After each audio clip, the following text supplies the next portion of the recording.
দেশের ৭ জেলায় সর্বোচ্চ ৬০ কিলোমিটার বেগে ঝড় ও বজ্রসহ বৃষ্টির সতর্কবার্তা দিয়েছে আবহাওয়া অফিস। শুক্রবার ১৫ আগস্ট সকাল ৯টা পর্যন্ত দেশের অভ্যন্তরীণ নদীবন্দরগুলোর জন্য দেয়া এক সতর্কবার্তায় এ তথ্য জানানো হয়েছে। আবহাওয়াবিদ ড. মুহাম্মদ আবুল কালাম মল্লিকের স্বাক্ষর করা বিজ্ঞপ্তিতে এ তথ্য জানানো হয়।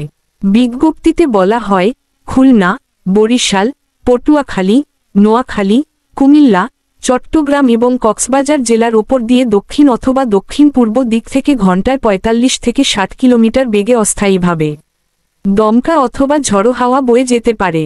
সেই সঙ্গে বৃষ্টি অথবা বজ্রসহ বৃষ্টি হতে পারে। তাই এসব এলাকার নদীবন্দরগুলোকে ১ নম্বর সতর্ক সংকেত দেখাতে বলা হয়েছে। এদিকে অপর এক বিজ্ঞপ্তিতে বলা হয়, আগামীকাল সন্ধ্যা পর্যন্ত দেশের সব বিভাগে অস্থায়ীভাবে দমকা হাওয়াসহ হালকা থেকে মাঝারি ধরনের বৃষ্টি অথবা বজ্রসহ বৃষ্টির পূর্বাভাস রয়েছে। সেই সঙ্গে দেশের কোথাও কোথাও মাঝারি ধরনের ভারী থেকে ভারী বর্ষণ হতে পারে। আগামী কয়েক দিন সারা দেশে বজ্রসহ বৃষ্টি ও ভারী বর্ষণের প্রবণতা অব্যাহত থাকতে পারে।